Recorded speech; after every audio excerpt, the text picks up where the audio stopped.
سامعین، جو آیت کریمہ تلاوت کرنے کا شرف حاصل کیا ہے،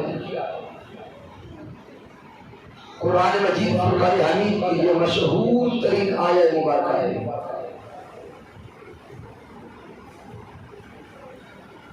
اور یہ وہ آیت مبارکہ ہے جس کو تلاوت کر کے بہت سارے ذہن کئی اشکالات کا شکار ہوتے ہیں۔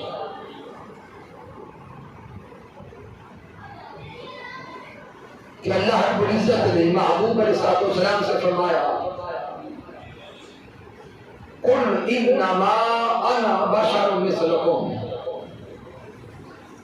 کہ میرے سونے مصطفیٰ آپ اپنی پیاری پیاری زبان اقدس سے اعلان کر دیں کہ میں بشر ہونے میں تمہاری مثل ہوں۔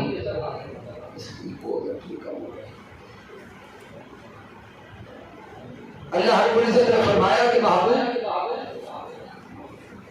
ان مکہ والوں میں اعلان کر دیں کہ میں بشر ہونے میں تمہارے جیسا۔ تو اس آیت مبارکہ کو تلاوت کر کے کئی ذہن پراگندگی کا شکار ہوئے، اور وہ یہ کہنے لگ گئے کہ جب قرآن میں سونے مصطفیٰ نے خود فرمایا کہ میں بشر ہونے میں تمہارے جیسا ہوں، تو معاذ اللہ ہم نبی کی مثل، نبی ہماری مثل،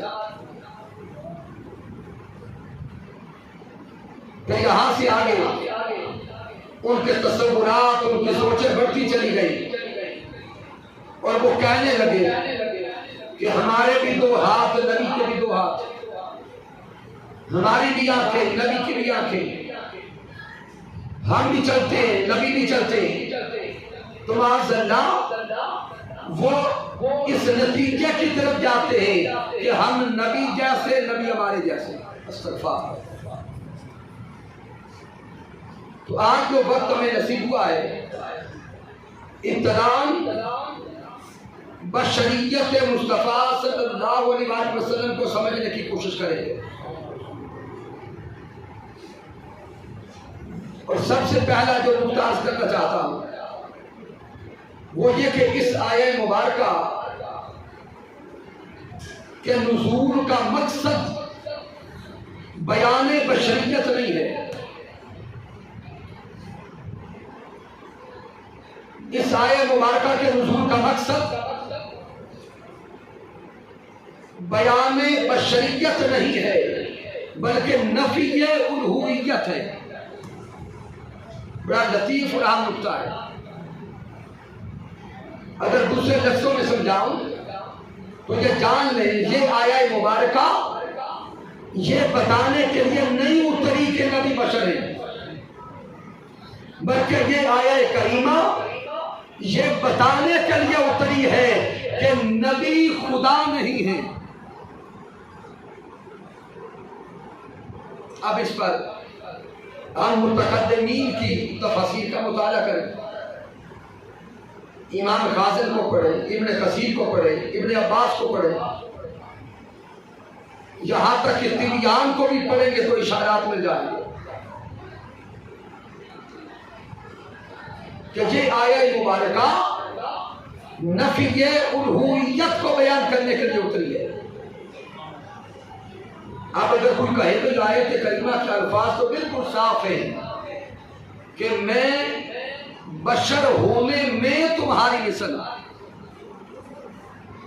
تو آپ کہتے ہیں کہ بشریت مقصود نہیں ہے، اس ہم جانیں کہ بشر کہتے کسے ہیں۔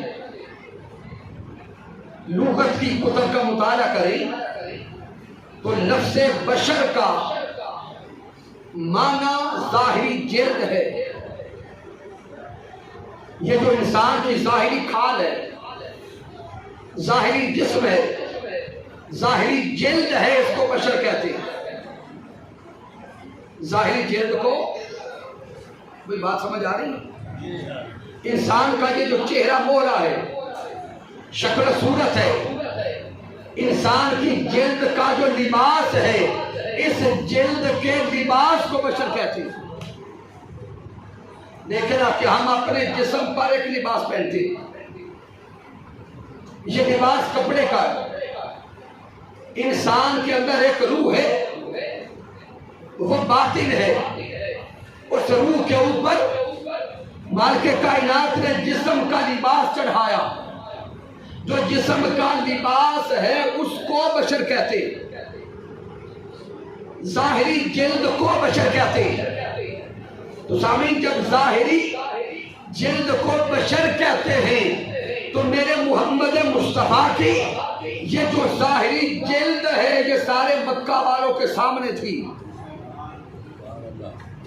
یہ جسم مصطفیٰ مکہ والوں کے سامنے تھا، ولادت مصطفیٰ مکہ والوں کے سامنے تھی۔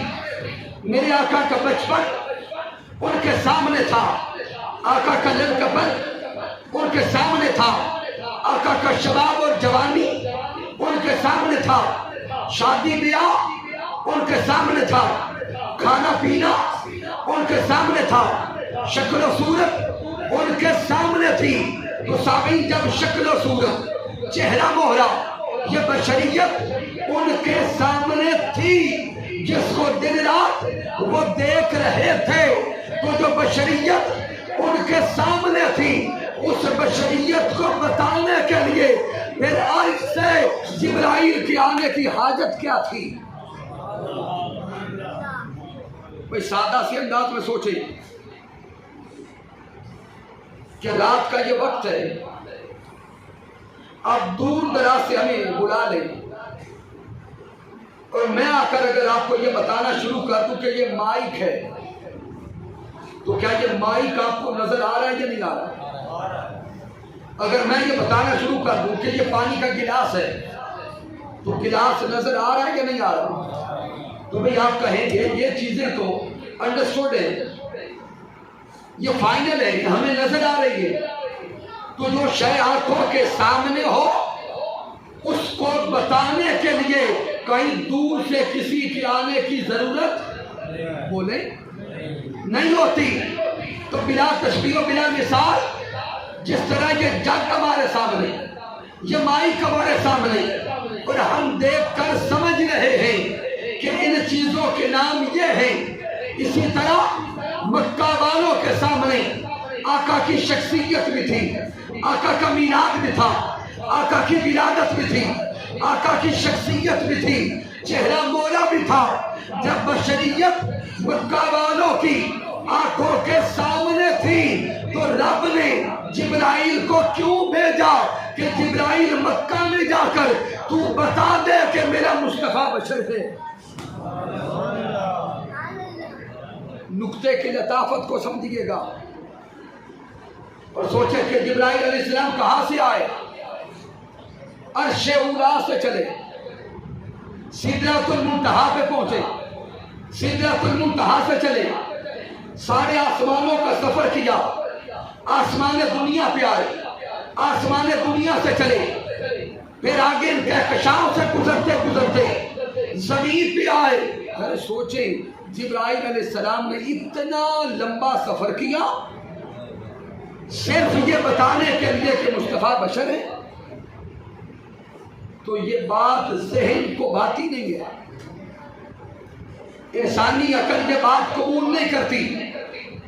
اسی لیے ائمہ تفسیر بیان کرتے ہیں کہ جبرائیل علیہ السلام کے آنے کا مقصد اور یہ آیت لانے کا مقصد یہ بتانا نہیں تھا کہ مصطفیٰ بشر ہیں، بلکہ مقصد بتانا یہ تھا کہ محمد مصطفیٰ خدا نہیں ہیں۔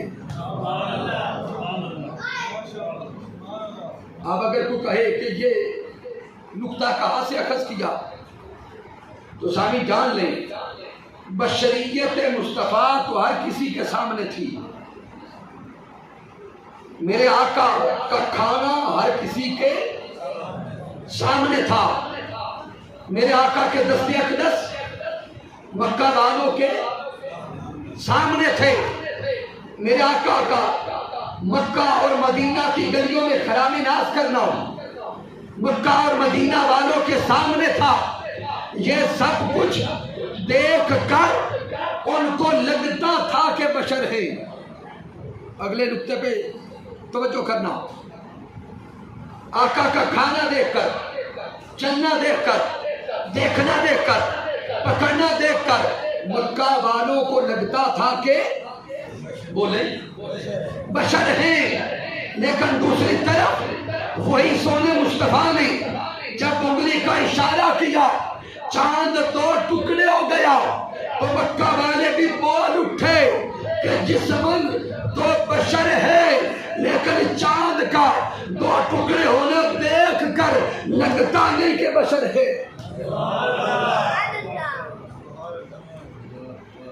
آقا کا کھانا پینا دیکھ کر لگتا بشر ہے لیکن سورج کو الٹا پلٹتا دیکھ کر کہتے لگتا نہیں بشر ہے۔ اب سارے معجزات دیکھتے جا رہے، ان مکہ اور مدینہ والوں نے تاجدار کائنات کے معجزات کو دیکھا۔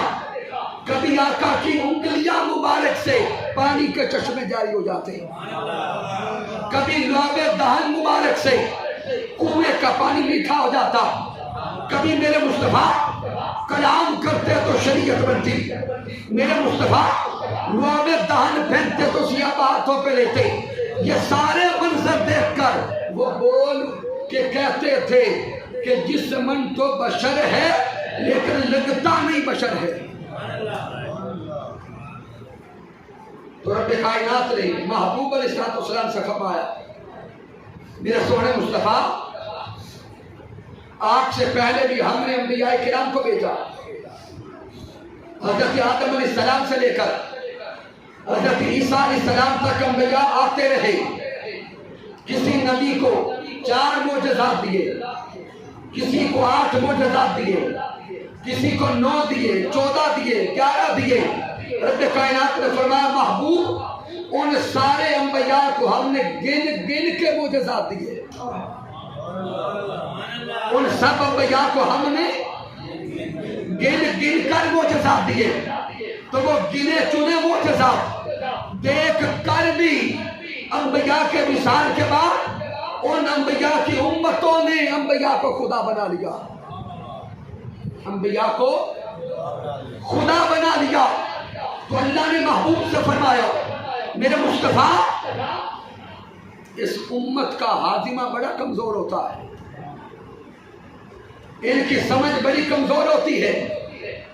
میرے اللہ نے فرمایا محبوب ان سب انبیاء کو محدود معجزات دیے، ان معجزات کو دیکھ کر بھی بعد میں قوموں نے خدا بنا لیا۔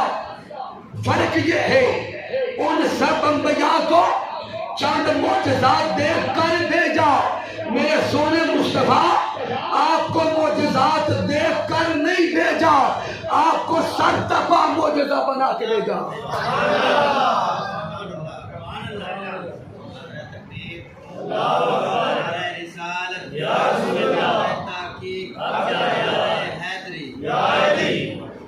مالک نے فرمایا کہ محبوب جن انبیاء کو معجزات دیکھ کر بھیجا بعد میں ان کو خدا بنایا گیا یا خدا کا بیٹا بنایا گیا، تو محبوب آپ تو سراپا معجزہ ہے، آپ کی ولادت بھی معجزہ، آپ کا لڑکپن معجزہ، آپ کی جوانی معجزہ، آپ کا مکہ میں آنا معجزہ، مدینہ کی گلیوں میں چلنا معجزہ، آپ کا کسی شے کو پکڑنا معجزہ، آپ کا کلام کرنا معجزہ، آپ کا دیکھنا معجزہ، آپ کا ہجرت کرنا معجزہ، پھر مدینہ میں آرام کرنا معجزہ، اس دنیا میں آنا بھی معجزہ، اس دنیا سے جانا بھی معجزہ۔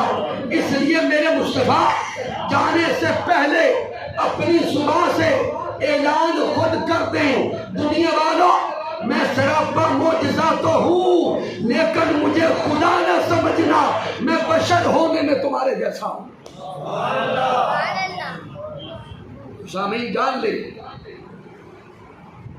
یہ آیہ مبارکہ اظہار بشریت کے لیے نہیں،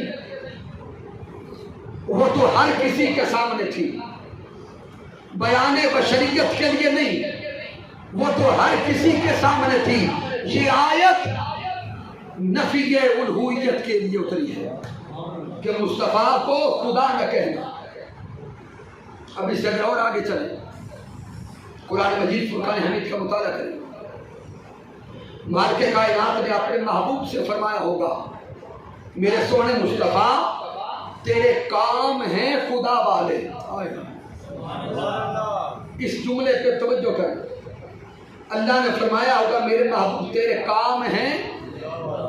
بھئی گھبرائے نہیں، اونچا بول لے، توحید قائم رہے گی.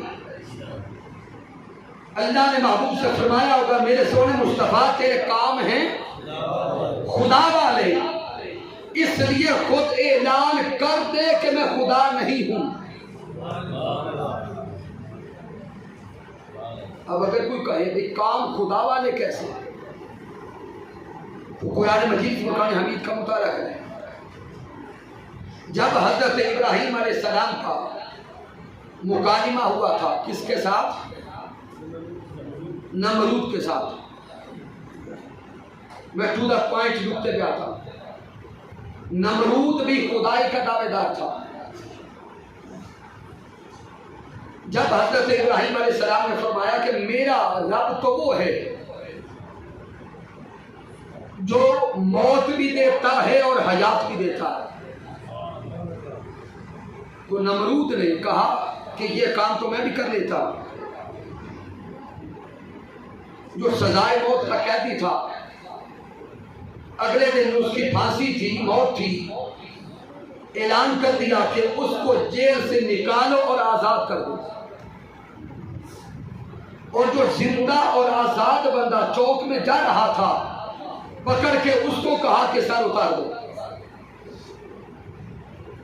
اب نمرود بول کے کہتا ہے دیکھ لو، یہ زندہ جا رہا تھا میں نے موت دے دی، یہ مرنے والا تھا میں نے زندگی دے دی، تو یہ کام تو میں بھی کرتا ہوں. معاذ اللہ کہنے لگا میں خدا ہوں. تو اب حضرت ابراہیم علیہ السلام نے فرمایا کہ پھر میرا رب تو وہ ہے جو سورج مشرق سے نکالتا ہے مغرب میں غروب کرتا ہے. اگر تو رب ہے تو سورج کو مغرب سے نکال دے. قرآن مجید میں آتا ہے میرے اللہ نے فرمایا تھا وہی تلذی کفر، بس وہ نمرود مبہوت ہو گیا، وہ ایسا نہ کر سکا، لاجواب ہو گیا. لیکن سامعین محترم یہ سند قائم ہو گئی کہ جو سورج کو مغرب سے نکالے گا وہ خدا ہوگا.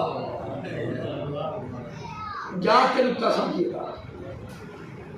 اس واقعے نے یہ سند قائم کر دی کہ جو سورج کو مغرب سے نکالے گا وہ خدا ہوگا.